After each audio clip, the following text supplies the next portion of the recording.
Hello दोस्तों, कैसे हो आप सब। उम्मीद है अच्छे होंगे। एक बार फिर से हाजिर हुई एक नई स्टोरी के साथ में। तो आइए शुरू करते हैं। माँ का बलिदान। विमलेश बहुत परेशान था। उसे समझ नहीं आ रहा था कि वो इस परिस्थिति से कैसे निपटे। वो अपनी माँ को बहुत चाहता था, किंतु उसकी पत्नी और बच्चे उसकी माँ से बहुत दूर भागते थे, क्योंकि उसकी माँ की एक आँख नहीं थी, साथ ही उसकी कमर भी 90 डिग्री के अंश पर झुकी थी। वैसे तो वह अपना काम सब खुद कर लेती थी, किंतु फिर भी वो उसकी पत्नी और बच्चों के लिए हमेशा खटकती है। दादी, आप ऊपर के कमरे में जाओ, मेरे दोस्त आ रहे हैं, विमल के बेटे अखिल ने बड़े बेरुखी से कहा। पर बेटा, मैं तो यहाँ बहुत देर से बैठी हूँ, विमल की माँ ने बहुत प्यार से कहा। नहीं, आप उनके सामने मत रहो, वो मुझे चिढ़ाते हैं, अखिल ने ज़ोर से डांटते हुए कहा। क्या हुआ अखिल, क्यों चिल्ला रहे हो। विमल की पत्नी कामनी ने किचन से ही आवाज़ लगाई। देखो ना माँ, ये दादी यहीं ड्राइंग रूम में बैठी हैं और मेरे दोस्त आ रहे हैं, अखिल ने शिकायत भरे लहजे में कहा। माँ जी, आप ऊपर चली जाओ, क्यों हम लोगों को लजवाती हो, कामनी ने बेटे का पक्ष लेते हुए कहा। बेचारी का सरस्वती चुपचाप उठकर जीने के सहारे ऊपर जाने लगी। कमर झुकी होने के कारण उन्हें ऊपर चढ़ने में बहुत परेशानी हो रही थी, किंतु वो पूरी ताकत से ऊपर के एक अकेले कोने वाले कमरे में जाकर बैठ गई। विमल बाजू के कमरे में सब कुछ सुन रहा था।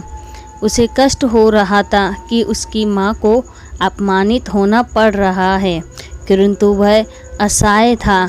अगर वो कुछ कहता है तो पत्नी और बच्चे उसका विरोध करने लगते हैं। दूसरे उनके तर्क भी सही लगते हैं, चूँकि वो एक प्रशासनिक अधिकारी था। उसका सामाजिक स्तर बहुत ऊंचा था। उसकी ससुराल भी एक उच्च घराने में थी, अतः वह चुपचाप इस तरह हर दिन अपनी माँ को अपमानित होते देखता रहता था। रात को विमल की पत्नी ने कहा, देखो जी, अब कुछ करो। कल कलेक्टर साहब की पत्नी आई थी, माँ जी अपनी देसी धुन धारा में उनसे मिली।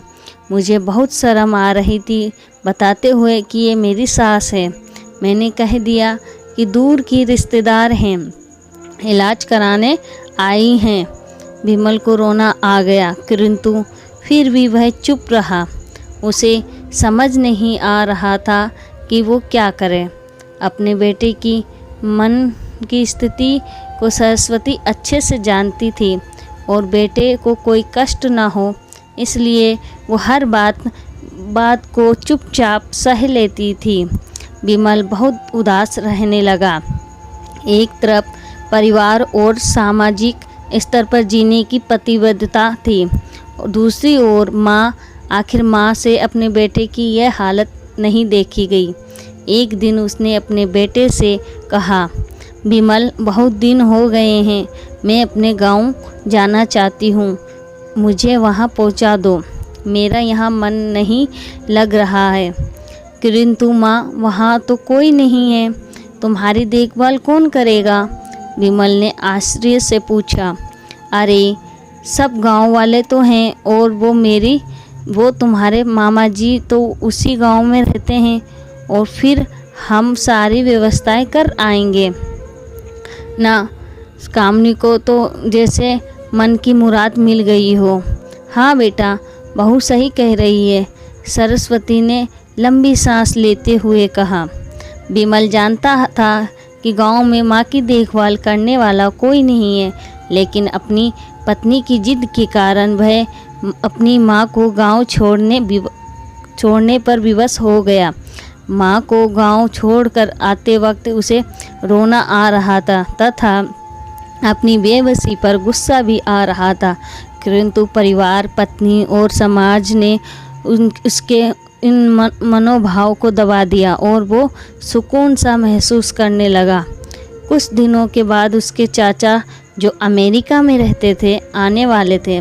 जब विमल बहुत छोटा था, उसके पिता जीवित थे, तब वो भारत आए थे और उसके बाद वो अब भारत आने वाले थे।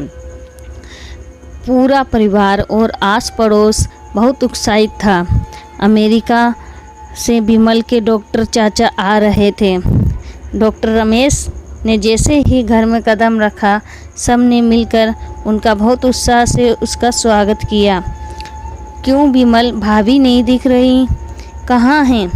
डॉक्टर रमेश ने उत्सुकतापूर्वक पूछा। जी, वो गांव में रहती हैं, यहाँ उनका मन नहीं लगा, कामनी ने सपाट लहजे में उत्तर दिया। डॉक्टर रमेश ने विमल की ओर देखा तो विमल ने अपनी आंखें झुका ली। डॉक्टर रमेश सब समझ गए। बोले, कल हम भाभी से मिलने गांव चलेंगे सब लोग। दूसरे दिन सभी लोग गांव के घर में पहुँचे। देखा कि सरस्वती को बहुत तेज बुखार है और वो पलंग पर असहाय पड़ी है। डॉक्टर रमेश दौड़कर सरस्वती के पास पहुंच गए, उनके पैर छूकर रोने लगे। सरस्वती की यह हालत उसकी कल्पना से परे थी।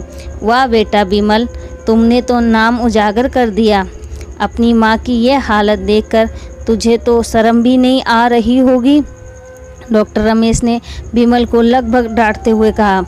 नहीं देवर जी, विमल का कोई दोष नहीं है, मैं खुद गांव आई थी। सरस्वती ने अपने बेटे का बचाव किया। मुझे सब पता चल गया। भाभी, आप चुप रहो। क्यों बहू, तुम्हें अपनी सास की कुरूपता पसंद नहीं है? समाज ने तुम्हें नीचा दिखाना पड़ता है ना? डॉक्टर रमेश ने कामनी की ओर व्यंग से देखा। कामनी निरुत्तर होकर विमल को देखने लगी।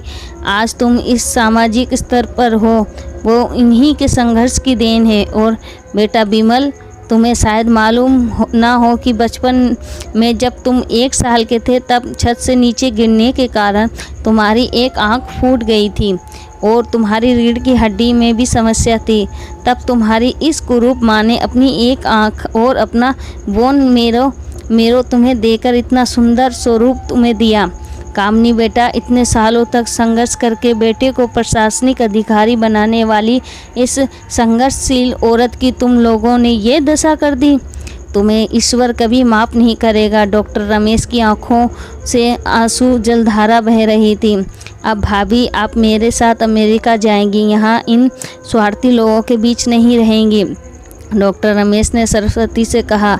विमल को तो काटो तो खून नहीं था। रमेश तो उसके चाचा थे। उन्होंने जो राज बताया उसके बाद तो विमल को यही लग रहा था कि उससे ज़्यादा पापी इंसान इस दुनिया में कोई और है ही नहीं। वह दौड़ता गया और माँ सरस्वती के कदमों में लिपट गया। माँ, मेरा अपराध अक्षम्य है। मैं जानबूझकर चुप्पी साधे रहा, आपका अपमान करवाता रहा। आप मुझे, सिर्फ आप ही इस घर में मेरे साथ रहेंगी और कोई नहीं।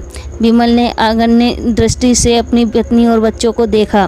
कामनी को बहुत पश्चाताप हो रहा था, किंतु उसकी हिम्मत नहीं हो रही थी कि वो सरस्वती से आंख मिलाए। सरस्वती ने कामनी की मन स्थिति को समझकर उसको पुचकारते हुए अपने पास बुलाया और विमल को डांटते हुए कहा, खबरदार, जो मेरी बहू को मुझसे अलग करने की कोशिश की तो तुझे ही घर से बाहर निकाल दूंगी। कामनी और बच्चों ने सरस्वती के पैर पकड़ते हुए अपने व्यवहार पर माफ़ी मांगी और माँ के हृदय में सबको माफ़ कर दिया। अगर आप चैनल पर पहली बार आए हैं तो स्टोरी को लाइक करें और चैनल को सब्सक्राइब करें। धन्यवाद।